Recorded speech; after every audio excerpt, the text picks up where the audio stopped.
Hi and welcome to another episode of the Good Eggs podcast. I'm Anthony McDermott and we are here at Diego's Joint CIC in the heart of Sunderland. Today we're joined by a very special guest. He is the guy who owns this place. It's Dan Makaveli from Media Savvy CIC and Diego's Joint CIC. So, let's go and say hi. So, hi Dan, welcome to your own place. Hello Anthony, it's a pleasure to chat to you. Thanks for doing this Dan, really appreciate it, and thanks for letting us use your venue as well. It's been great. Obviously you've seen some of the podcasts so far, and you thought, I want a slice of the action, as you would. Happy days. But first of all Dan, tell us a little bit about what's your name and what's the name of your businesses. Dan Makaveli, and the social enterprises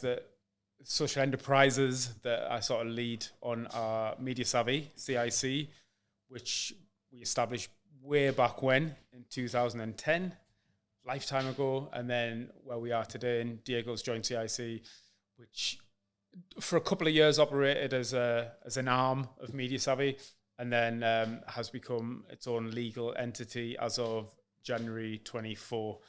So we're about a year and a half into that venture as well. And it's an amazing place, it really is. I know all the guests who've come through on the podcast, so some of them been here for the first time, have really enjoyed it and have come back and used it as a community space, which must make you really proud, really. Bro, yeah, absolutely, really proud of it, and that's one of the key reasons why we're here. One of those previous guests, Heidi from Learning Abilities, since that first podcast you did with her a few months ago, whenever it was, her organisation and her groups have been in multiple times. They're here every week for a social, playing board games and things, and then they have special events like silent discos and date nights and things like that, and it's really cool. And the guys, her clients, her users feel really safe and comfortable here, and that's what we want. So it's really good to see those relationships blossom. Love it. So let's go back to the start. So Dan Makaveli, this is your life.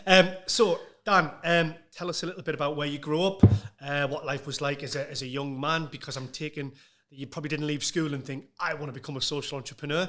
So talk us through your kind of early years. What did that look like? Okay, early years. As a youngster, moved about a little bit around the northeast. My main formative years were in the grand old town of Shildon, where I spent from about 7 till I came to Sunderland for university in 2000. Around that time, growing up, I don't know if you or anybody listening would have any knowledge of Shildon, but it's a very small. That's about my knowledge of it, really. It's just very small town. First village. Good history about railways and trains and Timothy Ackworth and sort of legacy around that, but everything else, not much else going on, and I think it's got even more deprived as the years have gone on in terms of what there is for residents to do and get up to. So my main memories of growing up as a kid that might have informed some of the later decisions were probably around that lack of opportunity. Such a dearth of things for us young'uns to do at the time, apart from getting into trouble, which I won't go into details of here, but there was a lot of that with just boredom, and there's a lot of will for things like, it would be great if we had a boxing club or some more. There was the odd youth club, and really it was like get a football and kick it. As soon as you got in from school, go out with a football, go to until it was dark, and then whatever, that's it really. Just not much going on. And then when you've got a lack of opportunity in terms of youth initiatives and that kind of thing, that like funded stuff that you get a lot nowadays with some of the great initiatives, especially in Sunderland.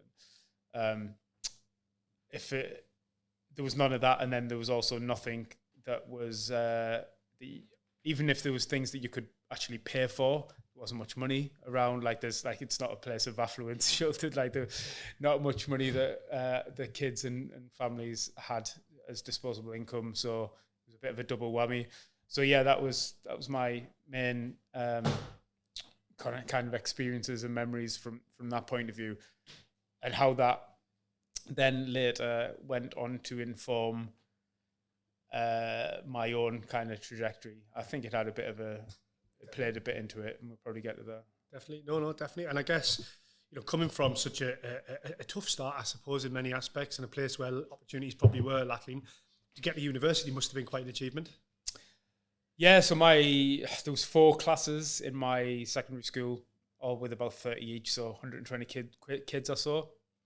And I think there was 5 of us that even made it to college. Wow. So that was just college. I mean, a few did later on, did vocational things and joined later, but that I know of, I think 3 of us went through uni. So yeah, it's kind of, and probably everyone that did that was the first in the families to do so. But yeah. What were you doing at uni?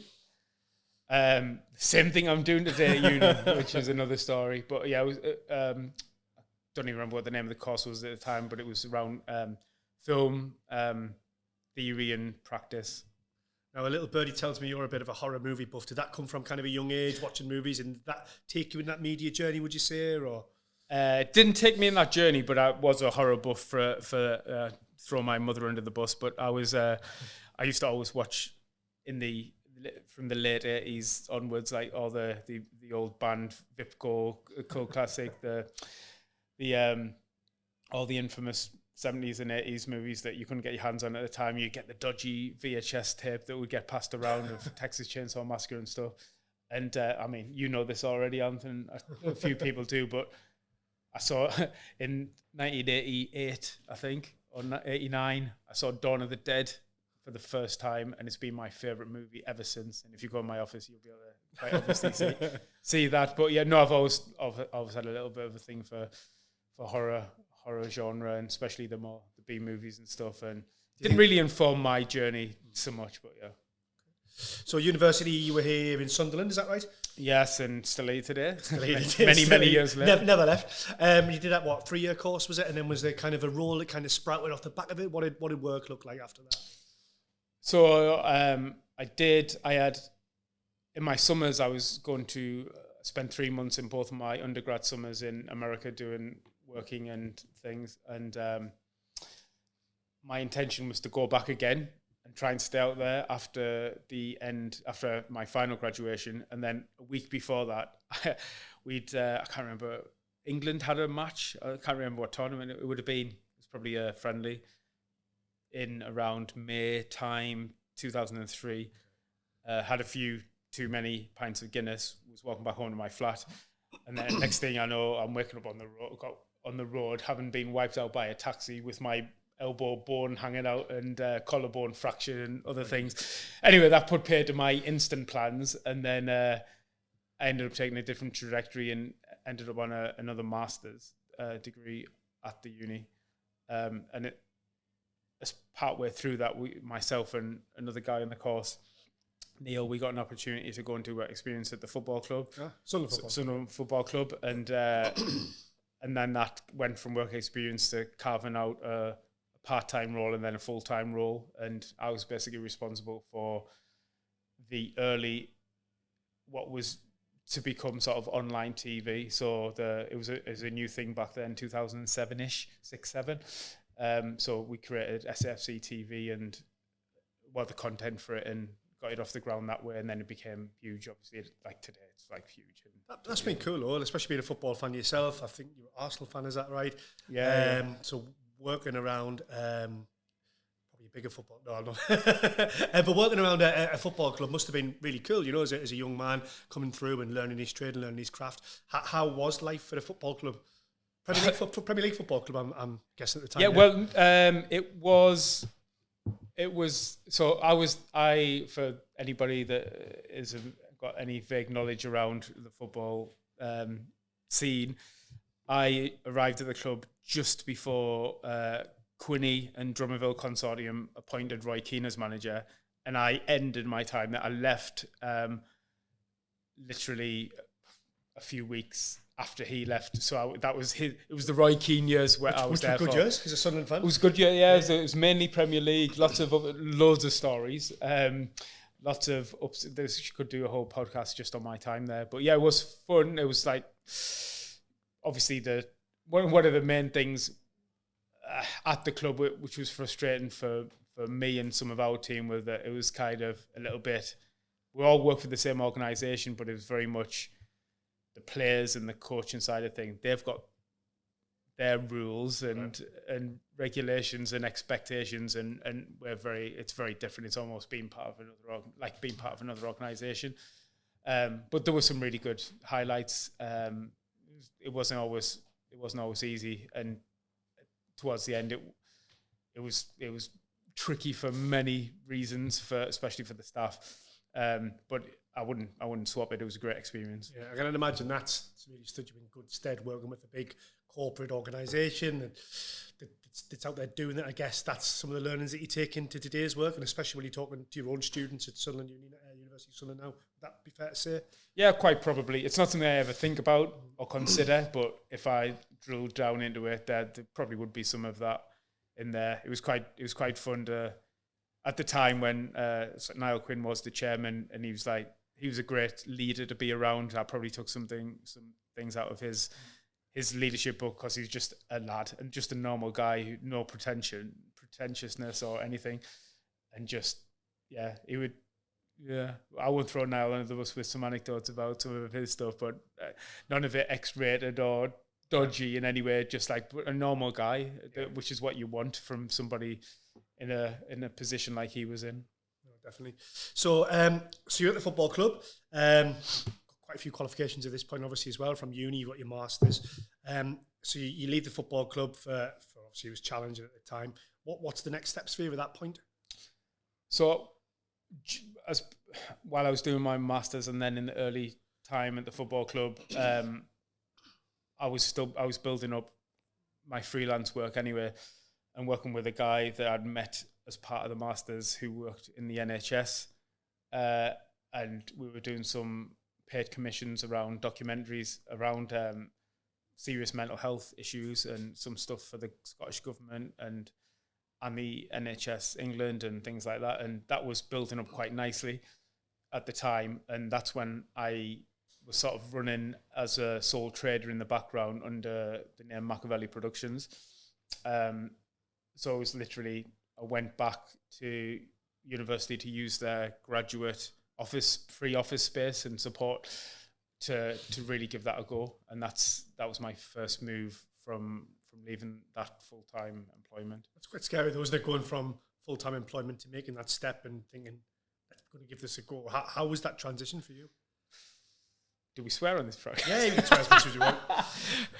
I haven't broke my duck yet. I'll try and hold it in. It was especially tricky at the time, because the month that, I'll just say all of our team at the club suddenly left. Suddenly we're gone. Let's not get into that. There's a story there. That's another podcast. That was the first or second month of me having an actual mortgage as opposed to just renting. So it was that massive first real world commitment, and then out of work, almost hand in hand. So that was quite tricky and a bit of a worrying time, because the vast majority of startups, whatever sector it's in, it takes a while. It's not easy. Even though I had some work and clients lined up, it was pretty unstable, to say the least. So at this point, you've got a mortgage, you've kind of left your job, everything's a bit uncertain. Was it this point you started looking at social enterprise, or at this point was it just about, let's keep our head above water, let's keep on doing what we're doing with Makaveli Productions? What did that look like for you? It was a total coincidence again. It's like one of them. I always say I fell into the world of social enterprise, even though there was probably underlying things that helped form that journey, and definitely after it started helped form it. But in that graduate office space that I mentioned, there was another guy in there called Mark who was running his own business that was kind of complementary of what I was doing in video. He was doing like graphics and 3D stuff and web design and that kind of thing.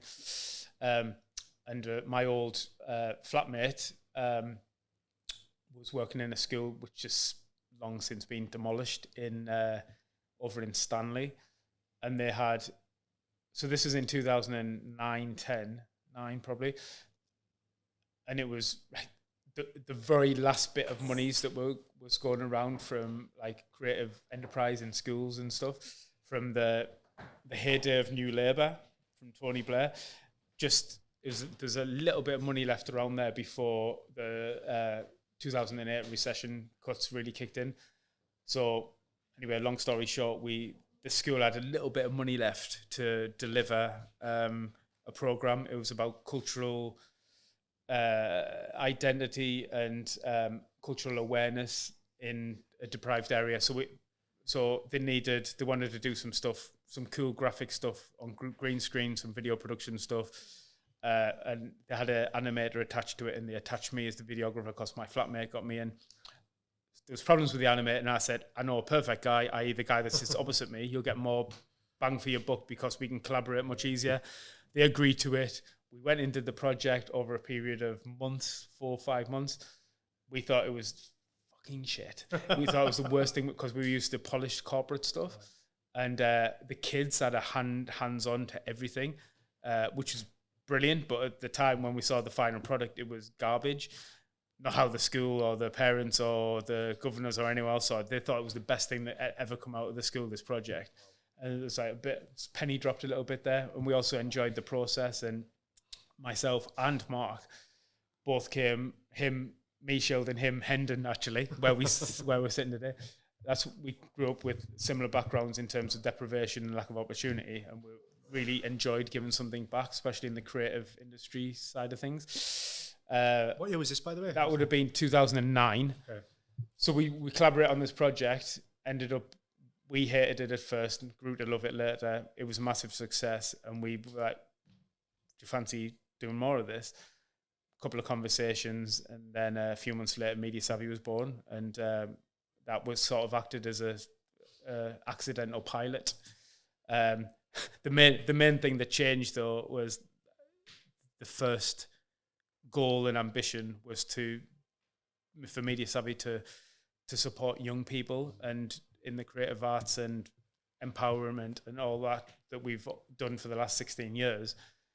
But within a few months, we realized we're going to have to change the target audience because we couldn't get a penny related to young people or youth provision. It was all gone. It was all gone, already tied up with other organisations, and schools had their own things going on. There was a lot of national funding in those days. Yeah, well, because that heyday was just coming to the end.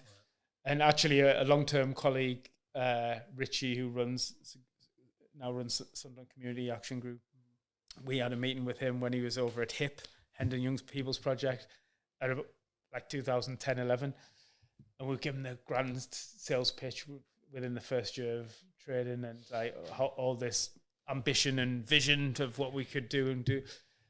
Just talked at him for like 20 minutes full of like enthusiasm, and he just said, lads, it was a bit like a only fools and horses moment. He just said, if you'd have been here 3 years ago, you'd both been millionaires in 6 months, and you'd do all the impact that you want. Good luck.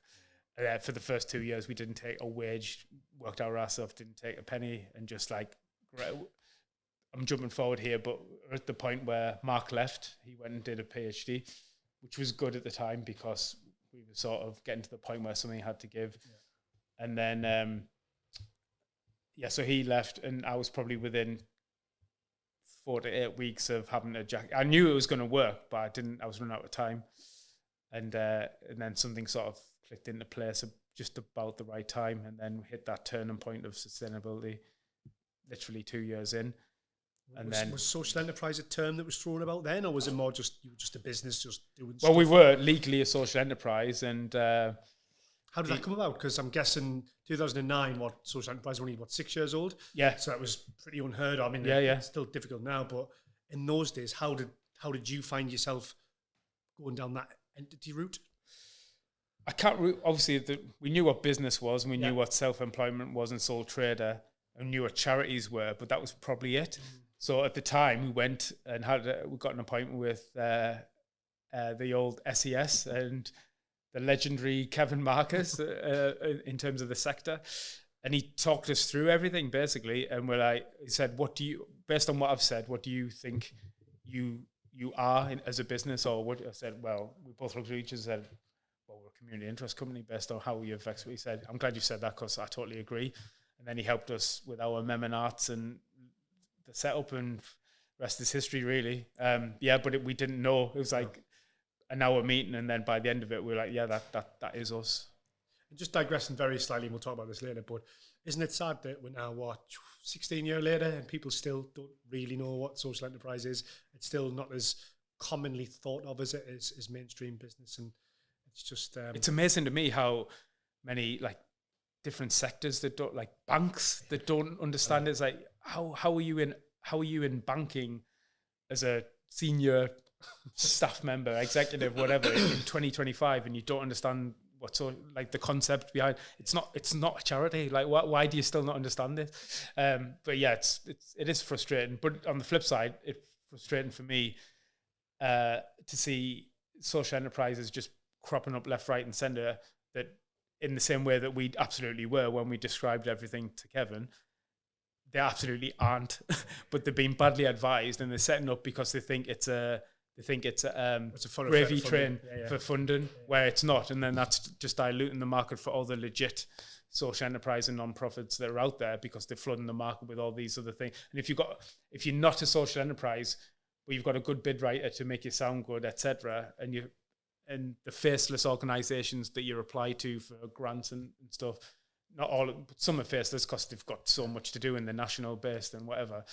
They're taking a lot of that funding out of the genuine social enterprises out there. So yeah, every sector's tricky for different reasons, and that's one of the bugbears I've got in our sector. So how did Media Savvy get from 2009? Yeah, is that right? 22nd of September 2010 is our incorporation date, but there was about a year of pre-work.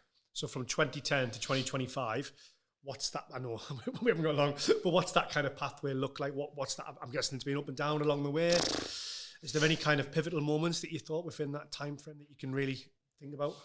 Oh God, there's just so much. There's so many things that we've tried and failed at, tried and succeeded in, avoided, glad to have avoided, wished we'd taken opportunity of. But the first 2 years were the hardest in many respects, because we had no money, and we had to just we've taken a few £100 here every few months here and there off a project, but still trying to reinvest everything. And then probably the last couple of years, well, I would say 22 to 24 in particular, they've been as hard or harder than the first 2 years. Do you think COVID had an impact on that as well then? No, not for us. Okay. We thrived in COVID because we were always a forward-thinking, innovative, digital-orientated business. So it was like, finally, through a bad scenario of why, but we get to really help to show people that there's a better way to do things and an easy way to do things. And we were front and center of that, and we got lots of accolades, funding, new partnerships. COVID was a good time for us for everything apart from what COVID actually was. But so yeah, post-COVID, a lot of things changed in terms of where funding was coming from, and I made some strategic decisions that I knew were going to be tricky, but were right for the business.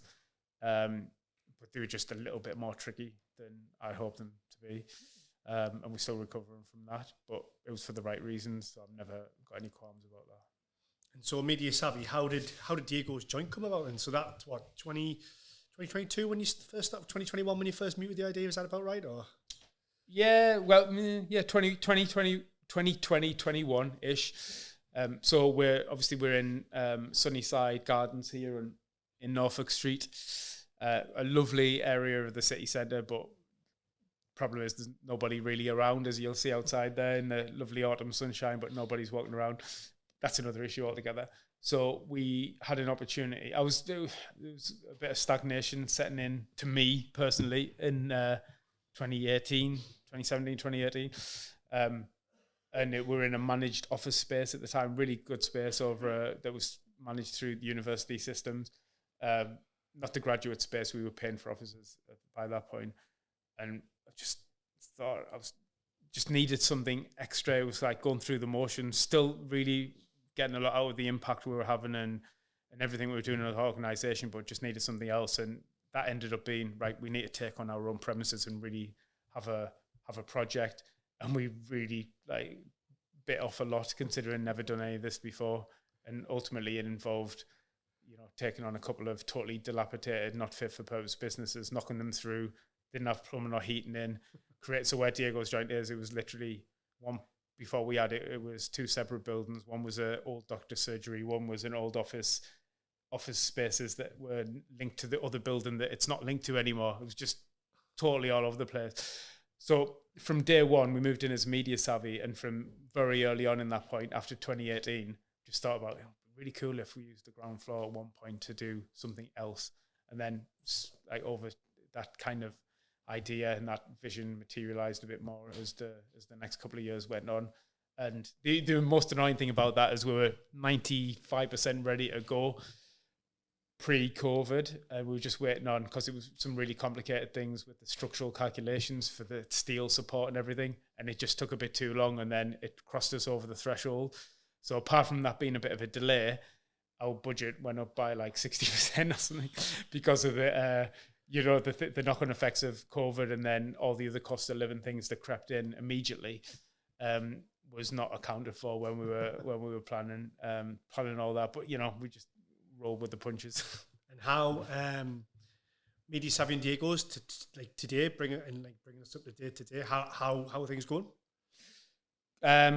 Always room for improvement. We've always got irons in fires to move towards the overall vision and mission, and keeping to the values. And there's lots of things we're working on.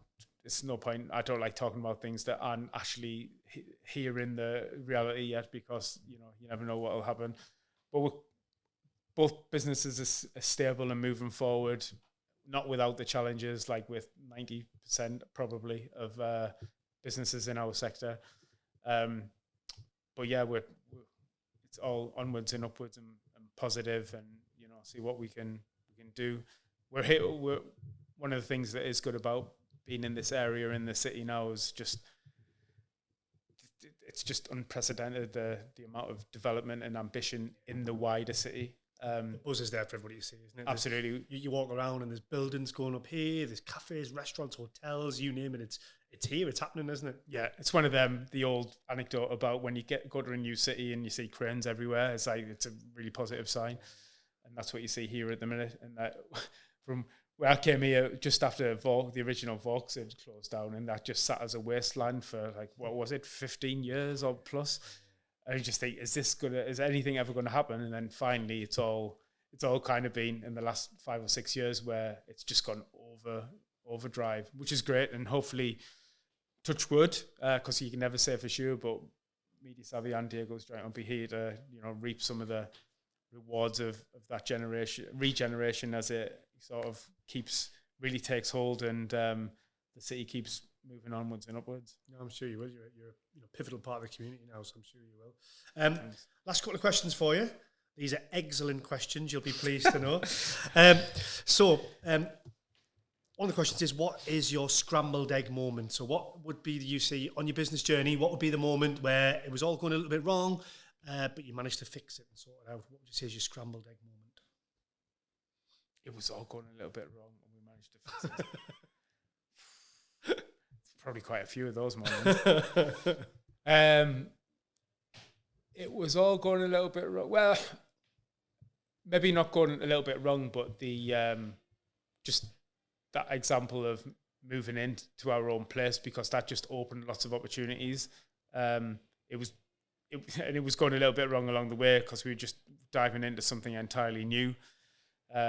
And just that in general, just going into something new, going into a second social enterprise in a sector that none of the staff had any experience in, i.e. hospitality. Digital media to pulling pints and coffee. I mean, that's a totally different field, isn't it? Well, exactly. So there was lots of scrambled egg stuff going on in there, but we knew, like, getting the right people and right advice and doing it for the right reasons I always come back to that. If doing it for the right reasons and being authentic with it, and got to always have that resilient gene to make it work. But if that's the case, I'm just thinking, is the decision for the right reasons?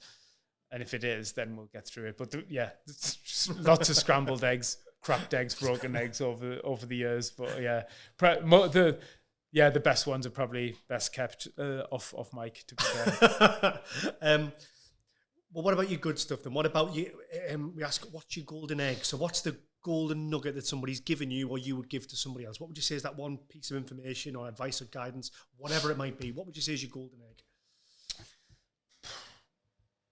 It's probably what I've just mentioned in terms of you just authenticity and resilience. One or the other, just like they're just traits, I suppose. But you need them in abundance to succeed, in my opinion, in this game. I think you're right. I think authenticity's people shy away from a little bit because they think they have to bend and mold into something else to fit something else. And I get it, because sometimes you're chasing the money or you're chasing this.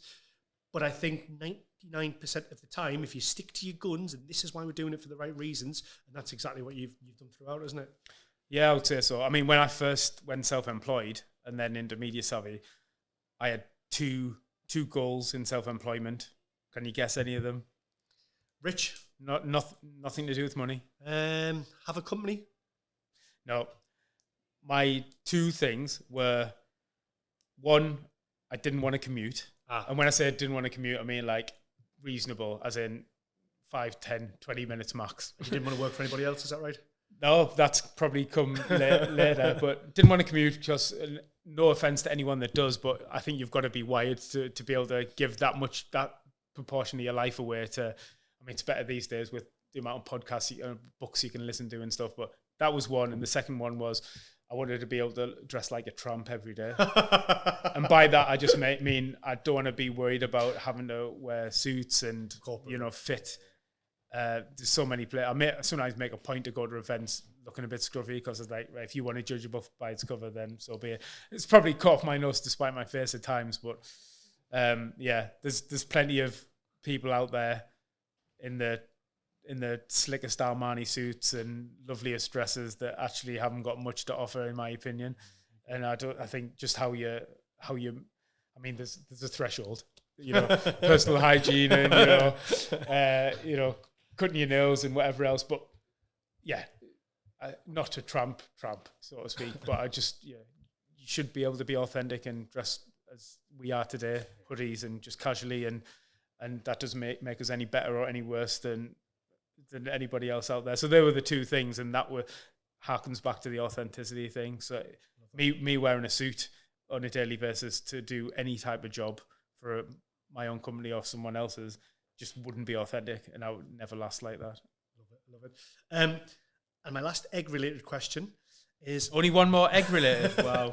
What keeps you Sunnyside up? What keeps you Sunnyside up? What keeps you happy? What keeps you going? Could be something personal, could be something in business.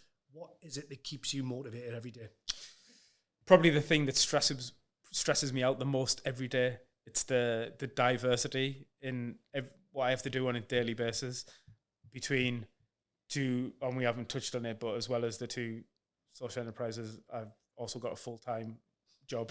Not busy enough, working for the university, but even within that role, it's very diverse, from being a program leader to being an academic champion for employability and enterprise to being a global center lead for a college in Malaysia to then come and do Diego's job.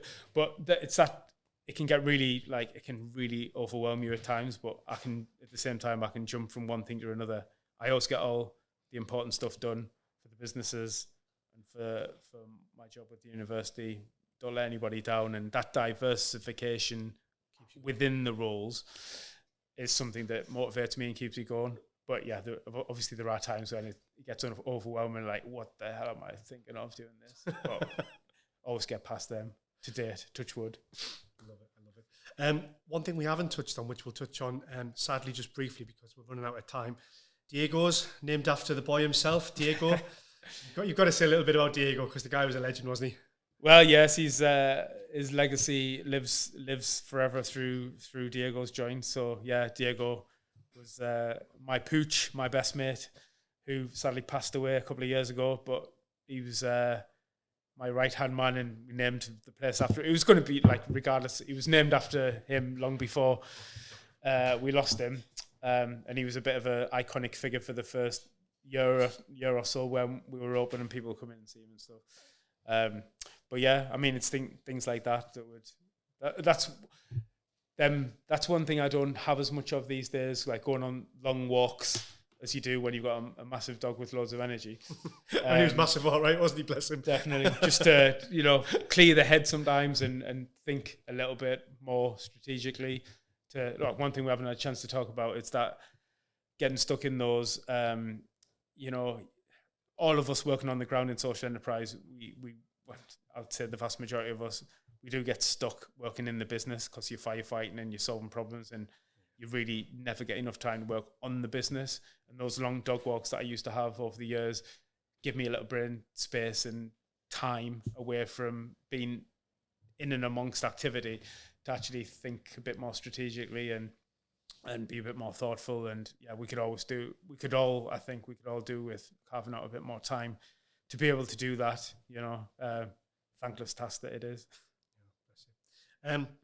Final thing then, how can we, or the listeners or the viewers, get involved in either Media Savvy, Diego's, from either perspective, whether that's coming along to one of your digital drop-in sessions, whether that's volunteering? How can people get involved?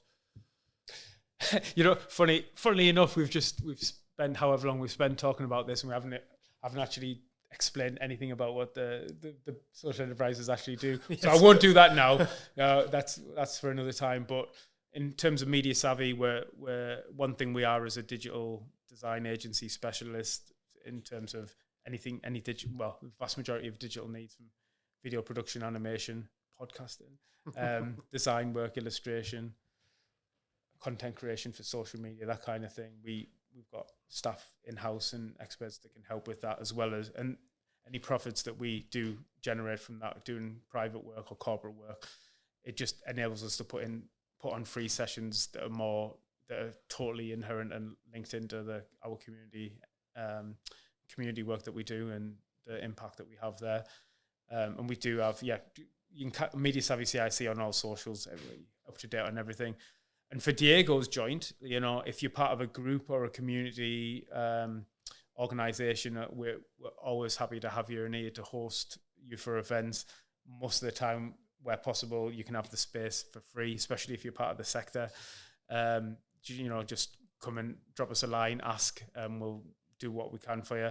If you're just a customer or supporter, just try and make the effort to come out for a beer or a coffee or a piece of fresh homemade cake or whatever it is, a pizza. Just come out sometime, and because not just us, but in hospitality and other sectors, you've got it's the old adage of use it or lose it. We're not planning to go anywhere, but it can be tricky when you're open for 12 hours and you've got 40 quid go through the till, which does happen on some days.